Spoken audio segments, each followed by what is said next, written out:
Welcome back to Jeeps with John. Today I wanted to go through this 17 JK350 we were lucky enough to grab. It's sporting a 5.7 liter HEMI, so tons of power. AEV put this together as their JK350 package with a 3.5 inch lift on 37 inch tires.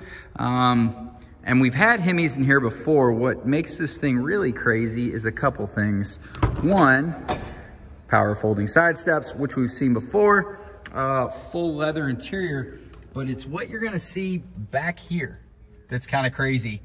I don't know if you can tell in the shot, but that is a full two-door Sahara leather interior, front and rear seat in the back of this car. So they took the front buckets and mounted them. It's done pretty clever, actually.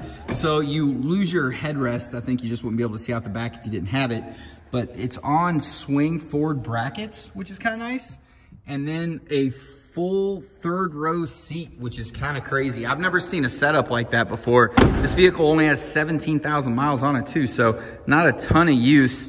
That AEV package also comes with their steel rear bumper and tire carrier. It's got some adds like the IPF rear light and the extra gas container. And then they went ahead and got real crazy underneath. So that's a teraflex 60 rear end. It's also got a teraflex 44 front. So just a monster build list. Someone spent quite a bit of time and money figuring out how to put this one together. And it turned out pretty slick. So for more information about this vehicle or any of the other things on our lot, please feel free to give us a call anytime at 502-459-9900. We'll talk to y'all soon.